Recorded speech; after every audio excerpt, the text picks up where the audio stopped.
Hey guys, this is Kevin Kane with Precision Powerlifting Systems, joined here by the one and only, thank God, Jay Birdie. I thought you meant thank God in a good way. No, I said thank God that you're The one and only. the one and only Jay Birdie. So one of the things that I wanted to talk about today, and I was having this discussion on the podcast, and it's about choosing the weights for max effort exercises. So I think a lot of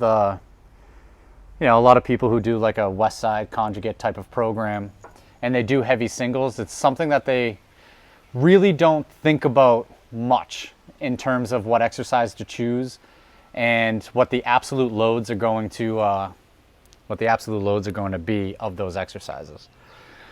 So one thing to keep in mind is when you run, so West Side it's a thought process. So Louis Simmons kind of gives you the information.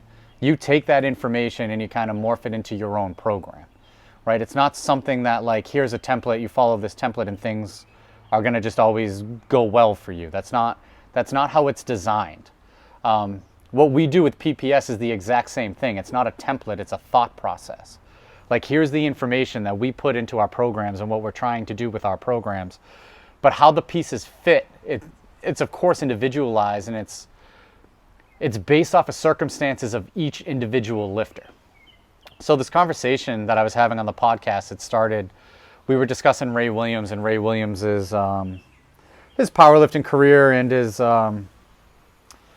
and the way that he does his training. So one of the things that we were discussing was his use of singles.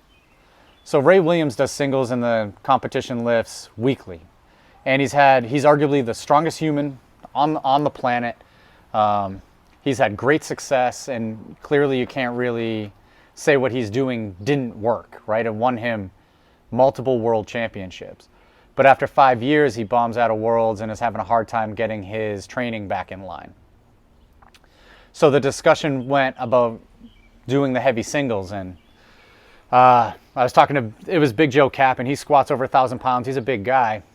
And he was talking about the recovery for a big lifter to be lifting those weights week in and week out. And he had said that he saw Rae Williams 7 days before that competition squatting 1,000 pounds.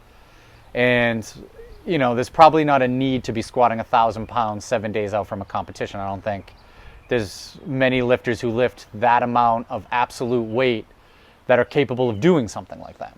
And maybe he's got away with it for a period of time, but you probably only have a certain number of 1,000-pound squats in you in your entire lifting career, so you probably do want to preserve them in some manner.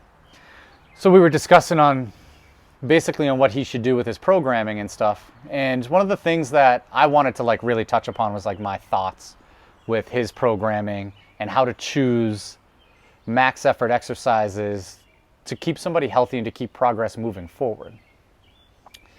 So when you look at Rae Williams, he's very upright when he squats. And when you look at his deadlift's about 200, 250 pounds behind his squat. So when I look at somebody like that, my thing is he probably needs a lot more lower back. He's got very strong legs, but his lower back is just lagging behind. It's probably the weak spot of his lifts.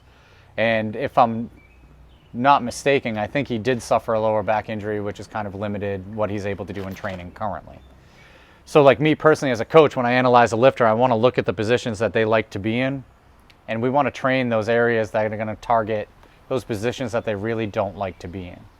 So in that case, very straight up, uses the legs a lot on the squat, and then on the deadlift where it's lagging so far behind, to me, I want a lot more hips and low back. And we might start with wide stance box squats, something, or even a close stance box squat, but we're going to hit those angles that are going to really target the lower back and the hips.